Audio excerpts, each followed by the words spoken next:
بھٹی صاحب آپ سب سے پہلے کہیے گا، ایک طرف تو ہم دیکھ رہے ہیں کہ بڑی پاکستان تحریک انصاف جارحانہ موڈ میں ہے، کہتی ہے ہمارے ساتھ زیادتیاں ہو رہی ہیں، ہم احتجاج کریں گے، لیکن اس موقع کے اوپر جب نظر آ رہا ہے کہ پاکستان اور دارالحکومت پر سب کی نظریں ہیں، ہائی الرٹ ہے سیکیورٹی، کیا آپ کے خیال میں درست اقدام ہے اور درست سیاسی موو ہے پاکستان تحریک انصاف کے لیے، خاص کر یہ جو اسلام آباد کے اوپر آنا اور جلد سے جلوس لے کر آنا؟ نہیں، میرا خیال ہے میڈم شیخ یہ درست موو نہیں ہے، اور جو تنقید ہو رہی ہے پاکستان تحریک انصاف پر مجھے لگتا ہے کہ وہ ٹھیک ہو رہی ہے، اور پاکستان تحریک انصاف نے بدقسمتی سے بڑی غلط ٹائمنگ چنی ہے میڈم شیخ۔ اسی پلیٹ فارم سے اور باقی ساری جگہوں پہ ہمیشہ ہم نے اور میں نے خاص طور پر اس پر مذمت کی ہے کہ پاکستان تحریک انصاف سے آپ نے پلینگ فیلڈ لے لی، سیاسی سپیس لے لی، پارٹی توڑ دی، ریکارڈ من گھڑت مقدمے بنائے، ریکارڈ پھینٹیاں، ریکارڈ آنسو گیسیں، ریکارڈ کریک ڈاؤن، ریکارڈ چادر چار دیواری کی پامالیاں، ریکارڈ بنیادی انسانی حقوق کی پامالیاں، بلہ چھین لیا، مینڈیٹ چھین لیا اور مخصوص نشستیں چھین لیں، اور اسی پلیٹ فارم سے اور اسی جگہ سے میں نے بار بار کہا کہ مت کہیں پاکستان تحریک انصاف کو انتشاری ٹولہ، دہشت گرد جماعت، ملک دشمن، یہودی ایجنٹ، آرٹیکل 6 لگاؤ، بغاوت کے مقدمے قائم کرو، پارٹی پر پابندی لگاؤ، انتقام اور بغض بھری صرف تحریک انصاف اور عمران خان کے لیے قانون سازیاں نہ کرو۔ لیکن میڈم شیخ اب اس وقت حالات دیکھیں آپ، میں ابھی اسلام آباد کے رستوں سے گزر کے آیا ہوں، پورا اسلام آباد سیل ہے، کنٹینروں کی بھرمار ہے، جگہ جگہ ناکے ہیں، پولیس، رینجرز، فوج، دفعہ 144، اسلام آباد چاروں طرف سے بند ہے، موٹر وے تک کھود دی گئی ہے، مورچے بن چکے ہیں، جنگ کا ماحول ہے، جنگ کا سماں ہے۔ اب میں اس بات پہ نہیں کہتا کہ اس کا ملک کو کتنا نقصان ہوگا اور اسلام آباد کو کتنا نقصان ہوگا اور جو لوگ رل رہے ہیں سڑکوں پر ان کو کتنا نقصان ہوگا، یہ چھوڑ دیجئے، اور بچوں کی چھٹیاں اور پتہ نہیں کیا کیا، اس کو چھوڑ دیجئے۔ اس وقت حالات کیا ہیں؟ معاشی چیلنجز، معیشت بہتر ہونے کی خبریں آ رہی ہیں اور حالات معاشی چیلنجز آگے بہت زیادہ ہیں۔ بلوچستان دہشت گردی کی نئی لہر ہے، بلوچستان اور کے پی کے بدترین حالات ہیں، اوپر سے شنگھائی کانفرنس آ رہی ہے، اور ابھی آج ملائیشیا کے پرائم منسٹر واپس گئے ہیں، مطلب ابھی ڈیلیگیشن یہاں ہے، جو ان کے ساتھ آیا تو ابھی تک یہاں ہے، اور شنگھائی کانفرنس ہے کس کی؟ اس کا روئے رواں کون ہے؟ چائنا کون ہے؟ ہمارا ہر مشکل وقت میں 1-2 ملک رہ گئے ہیں جو ساتھ دیتے ہیں، اور اوپر سے ہم آئینی ترامیم والا جھگڑا، اوپر سے جھوٹی اناؤں اور جھوٹی ضدوں کے قطب مینار۔ اب اس موقع پہ پاکستان تحریک انصاف جو پورے ملک میں ہے، جو بلا شبہ ملک کی سب سے بڑی سیاسی جماعت ہے، اور بلا شبہ عمران خان اور تحریک انصاف کے ساتھ زیادتیاں ہوئی ہیں، لیکن اس وقت کیا عمران خان کو چاہیے تھا، اس وقت تحریک انصاف کو کیا چاہیے تھا؟ کتنا اچھا ہوتا عمران خان اور تحریک انصاف شنگھائی کانفرنس ہونے تک احتجاج ملتوی کر دیتی، شنگھائی کانفرنس کے بعد احتجاج کرتی، بالکل ویسے ہی جیسے عمران خان نے اگست میں احتجاج ملتوی کیا تھا جب سپریم کورٹ میں ایک طرف مبارک ثانی کیس تھا اور دوسری طرف بنگلہ دیش اور پاکستان کا ٹیسٹ میچ جاری تھا، اور اس وقت اور تمام مذہبی جماعتوں کے لوگ اسلام آباد پہنچے ہوئے تھے، صورتحال ٹینس تھی، اس وقت عمران خان کو کہا، انہوں نے یہ احتجاج ملتوی کر دیا، اور عمران خان کی تعریفیں ہم ساروں نے کی کہ بہت اچھا کیا۔ اب میڈم شیخ یہ چھوڑ دیجئے کہ پی ڈی ایم 1 کے دور میں بھی 60 سے 70 جلسے ہوئے پاکستان تحریک انصاف کے، تین لانگ مارچ بھی کیے، اور یہ بھی چھوڑ دیجئے کہ 15 ماہ سے پاکستان تحریک انصاف کو ایک جلسے کی بھی اجازت نہیں ملی، اور اگر 2 جلسے جو ہوئے وہ بکر منڈیوں میں مذکا خیز اور بھونڈی شرطوں کے ساتھ، اور جلسے کے بعد جلسے میں جو زبان استعمال ہوئی وہ بھی قابل مذمت، اور جلسے کے بعد جو پرچے ہوئے دہشت گردی کے وہ بھی قابل مذمت، اور جو پکڑے گئے پارلیمنٹ سے وہ بھی قابل مذمت۔ لیکن میڈم شیخ آپ مجھے بتائیں کہ آپ تاثر کیا بنا رہی ہے حکومت، یہ جو جعلی حکومت ہے یہ کیا تاثر بنا رہی ہے؟ کہ یہ ہے وہ جماعت جو ملک کو چلنے نہیں دیتی، جب چین کا صدر آ رہا تھا اس وقت بھی آپ احتجاج کر رہے تھے. آج شنگھائی کانفرنس ہونے جا رہی ہے, آپ اس وقت بھی احتجاج کر رہے ہیں. اور بڑے عرصے کے بعد بھارت کا وزیر خارجہ اور باقی سارے آ رہے ہیں اور آپ احتجاج کر رہے ہیں. اور یہ تاثر کیا بنا رہی ہے حکومت کہ یہ کے پی کے وسائل سے وفاق اور پنجاب پر حملہ آور ہوتے ہیں. آئے روز آپ وہاں سے آتے ہیں اور حملہ آور کرتے ہیں, صوبائیت پسند پھیلاتے ہیں. اور تاثر کیا بنا رہی ہے یہ حکومت جو ہے, یہ بنا رہی ہے کہ یہ ریاستی مفادات اور حکومتی مفادات کو نہیں دیکھتے, یہ صرف اپنی سیاست کرتے ہیں. اب میڈم شیخ وفاق کی ایک بڑی جماعت, پورے ملک کی ایک جماعت, اور جس کا احتجاج بھی حق ہے, مگر یہ موقع نہیں تھا احتجاج کرنے کا اور یہ مناسب وقت نہیں تھا. اور اب سوچئے کہ کوئی اگر مہمان نہیں آتا شنگھائی کانفرنس میں تو کس پر سارا الزام لگے گا. کوئی خدا نہ خواستہ مس ہیپ ہو جاتا ہے. جو حالات ہیں اسلام آباد کے میں دیکھ کے آیا ہوں, اور کئی جگہوں پہ آنسو گیس پھینکی جا رہی تھی, تو اب اگر کوئی مس ہیپ ہو جاتا ہے خدا نہ خواستہ تو کس پر الزام لگے گا.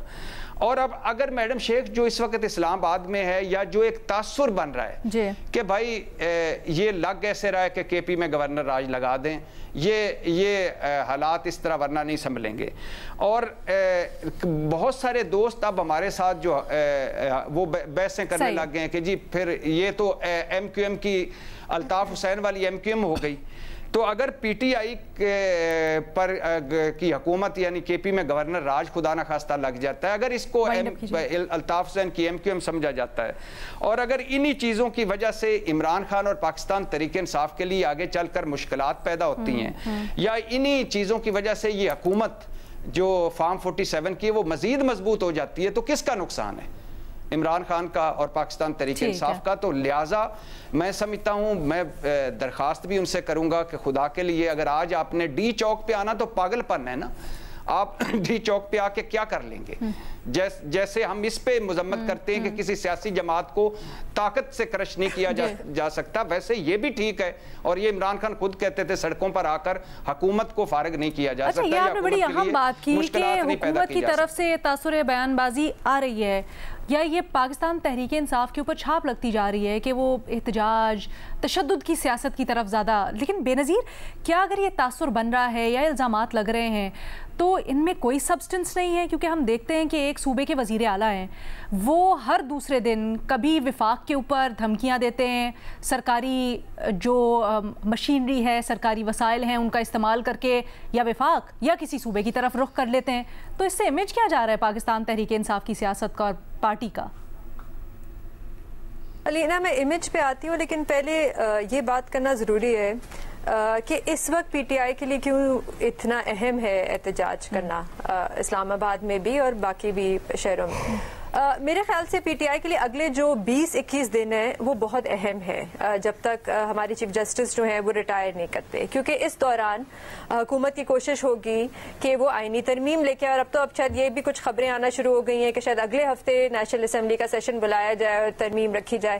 تو پی ٹی آئی کی ٹیکٹک یا اسٹریٹجی یہ ہے کہ جتنا بھی ہو سکے ہم احتجاج کریں تاکہ حکومت پہ پریشر ڈالا جائے اور ان کی جو آئینی ترمیم لانے کی کوشش ہے اس کو ناکام کیا جائے. تو جب محسن نقوی صاحب کہتے ہیں کہ آپ ابھی نہ کریں, 17 تاریخ کے بعد کر لیں, تو وہ اس پہ پی ٹی آئی تو نہیں مانے گی, کیونکہ پھر تو بہت وقت گزر جائے گا اور ہو سکتا ہے تب تک آئینی ترمیم بھی آ جائے. تو وہ تو چاہیں گے کہ جتنا بھی ہو سکے وہ احتجاج کریں اور پریشر ڈالیں. اب پرابلم جو ہے اس وقت وہ ہے دونوں طرف, پی ٹی آئی بھی اور حکومت بھی.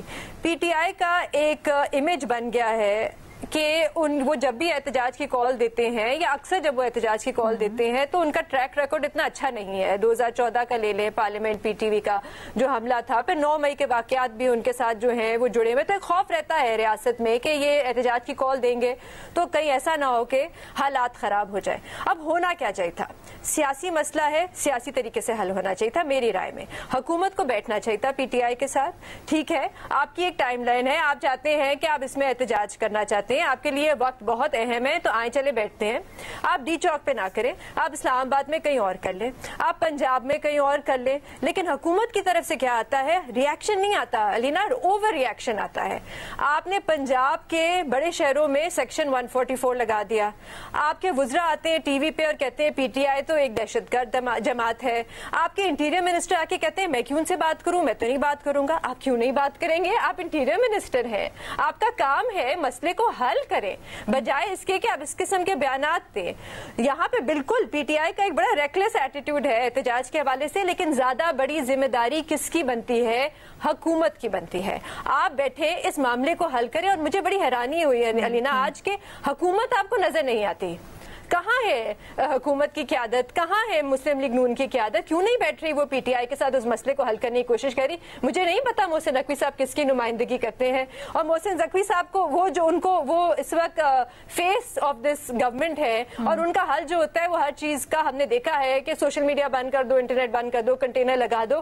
تو حکومت کو چاہیے تھا کہ اس مسئلے کو سیاسی طریقے سے حل کرے. دیکھیں وہ اپوزیشن میں ہے, وہ ریکلیس ہو سکتے ہیں, وہ پریشر ڈال سکتے ہیں حکومت پہ, لیکن ذمہ داری کس کی بنتی ہے؟ معاملات کو حل کرے, ذمہ داری بنتی ہے حکومت کی. بے نظیر آپ نے حکومت کا لفظ استعمال کیا, تو علی امین کنڈا پور بھی تو حکومت میں, ان کے بھی ایک صوبے کے اوپر حکمرانی ہے, وہ بھی تو ریپرزینٹ کرتے ہیں اس ریاست کا ایک ہی پارٹ. بہت ہی ارسپانسبل قسم کی ان کی طرف سے اسٹیٹمنٹ آتی ہیں, اور یہ بھی بار بار ان پہ الزام لگا جاتا ہے وہ سرکاری وسائل استعمال کرتے ہیں. بالکل صحیح بات ہے کہ وہاں سے بھی کوئی رسپانسبلٹی دکھنی چاہیے. ان کے پاس ایک صوبہ ہے, جس قسم کے وہ بیانات دیتے ہیں, لیکن جہاں تک یہ ڈی چوک کی بات ہو رہی ہے اور یہاں پہ جو احتجاج کی بات ہو رہی ہے, یہاں پہ وفاقی حکومت کو لیڈ لینی چاہیے. اچھا, ایک اور سوال ہے میرا. آپ نے کہا بڑے ایویڈنٹ ریزنز ہیں کیوں پاکستان تحریک انصاف اس وقت احتجاج کرنا چاہتی ہے, لیکن اس وقت احتجاج سے ان کو زیادہ حاصل ہوگا یا زیادہ نقصان ہوگا؟ کیا اس احتجاج سے وہ واقعی میں اس پریشر سے حاصل کر سکتے ہیں جو وہ چاہتے ہیں, یا پھر الٹا ان کو نقصان ہوگا اور ان کے اوپر, جیسے ابھی بھٹی صاحب نے بھی کہا, یہ تاثر ان سے متعلق بنتا جا رہا ہے یا بنایا جا رہا ہے, جس طرح بھی آپ کہہ لیں کہ وہ ہر وقت سڑکوں کا رخ کیے رکھتے ہیں, تشدد کرتے ہیں, اور اس کے جو ریپریکشنز ہوں گے اس سے زیادہ خمیازہ بھگتنا پڑے گا پاکستان کو, تحریک انصاف کو؟ علینا دیکھیں, مجھے نہیں لگتا اس وقت P T I us position میں ہے کہ وہ اس آئینی ترمیم کو روک سکے گی. اگر کوئی ہے اس وقت اس پوزیشن میں تو وہ جے یو آئی ایف ہے, لیکن کیونکہ وہ اپوزیشن میں ہے وہ اپنا احتجاج ریکارڈ تو کریں گے. تو یہ جیسے میں نے کہا آپ کے خیال میں زیادہ بہت اہم ہے. اچھا, تو ایسا ان کو کہنا کہ آپ ابھی نہ کریں تو 2 ہفتے بعد کر لیں, وہ نہیں مانیں گے. تو اب آپ نے کوئی نہ کوئی حل تو ڈھونڈنا ہے نا. تو حل اب آپ کا یہ ہونا چاہیے کہ آپ کسی اور شہر میں کر لیں, آپ کسی اور جگہ میں کر لیں, اسلام آباد میں. ہم آپ کے ساتھ بیٹھ کے ایس او پیز طے کرتے ہیں. بھٹی صاحب کچھ ایڈ کر رہے تھے درمیان میں, پلیز مختصر. ہاں, ایک خبر ہے, اب پتہ نہیں اس میں کتنی صداقت ہے. ایسا چل رہا ہے کہ شاید آئینی ترامیم جو ہیں وہ شنگھائی کانفرنس کے بعد پیش ہوں اور منظور ہوں, لیکن اگر آئینی ترمیم پیش ہو جاتی ہیں اسمبلی میں تو ایک جسٹیفیکیشن ہوتی ہے کہ بھئی یہ کیوں کر رہے ہو آزاد عدلیہ پر حملے, یہ کیوں کر رہے ہو آپ آزاد عدلیہ کو ختم. لیکن جب اس وقت اب آپ اس آئینی ترمیم سے پہلے اور ملائیشین پرائم منسٹر موجود ہے اور شنگھائی کانفرنس ہونے والی ہے, تو اس وقت جب آپ آتے ہیں اور آپ کہتے ہیں کہ ہم ڈی چوک پہ آنا ہے, تو میرا خیال ہے, مجھے لگتا ہے کہ یہ پاکستان تحریک انصاف کی اپنے لیے مشکلات زیادہ ہوں گی.